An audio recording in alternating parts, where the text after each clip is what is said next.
Hi there, welcome back. We will continue to discuss how to get the basics right.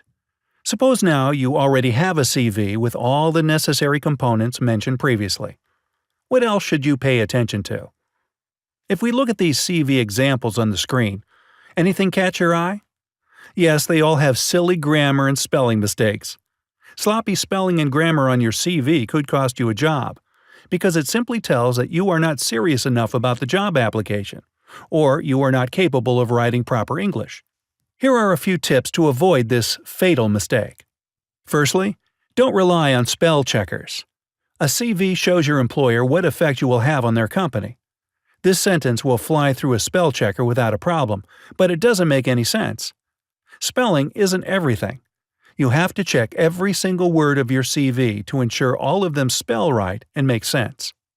Secondly, we have a checklist that you can use for reviewing your CV. Be careful about the tense.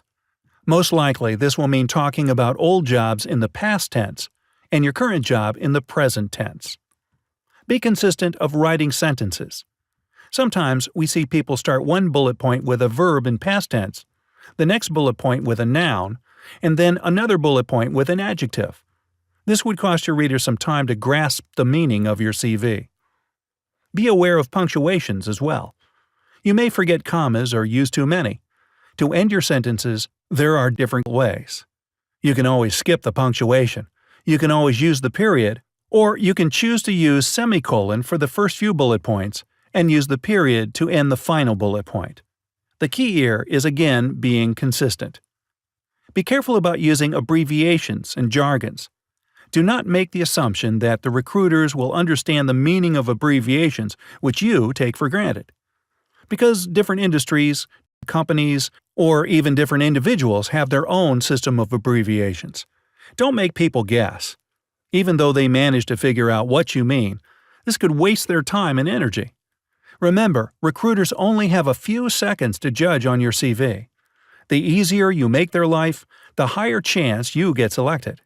Therefore, please spell out your abbreviations, at least when you use it for the first time. Or try to use more general terms to replace them. Here you can find some examples on the screen.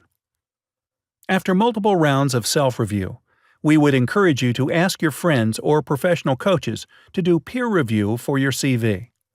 In this case, a native English speaker would work the best. It is always nice to have another fresh pair of eyes.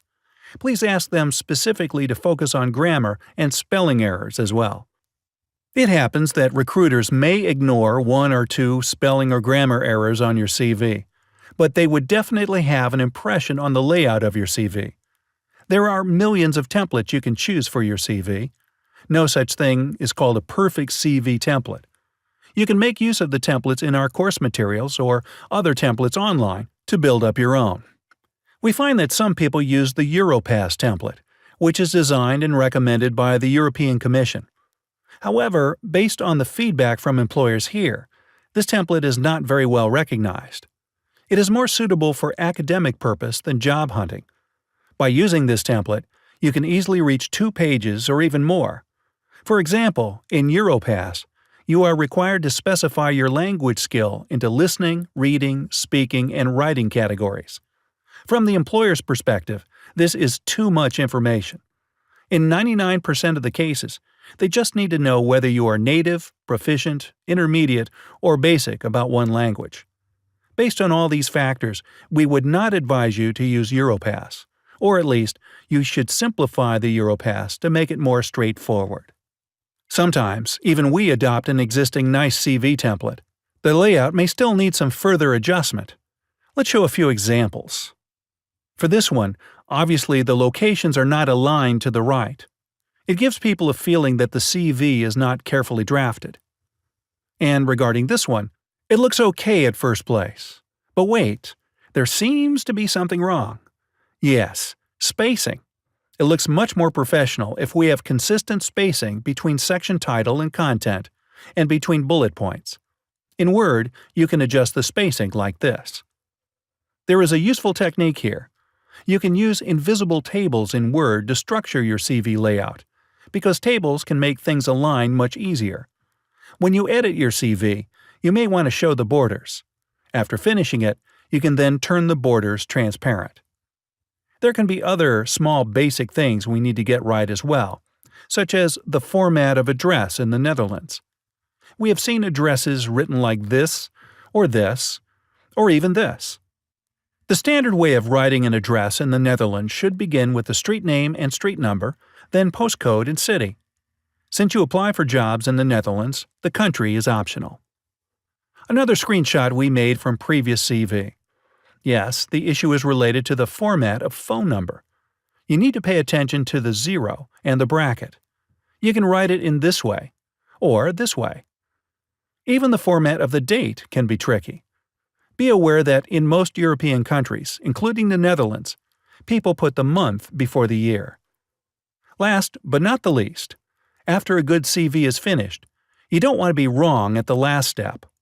For the file you send to employers, we definitely recommend you use the PDF format, because a Word document may look different per devices. Never send your CV in the Word format.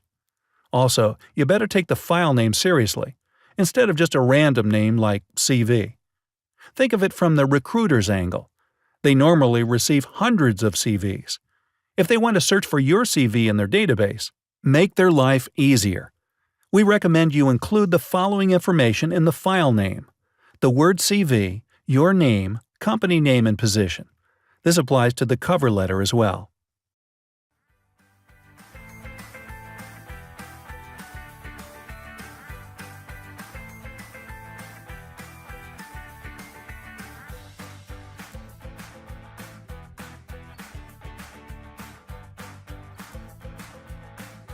In the coming lessons, we will show you more advanced CV writing skills. See you later!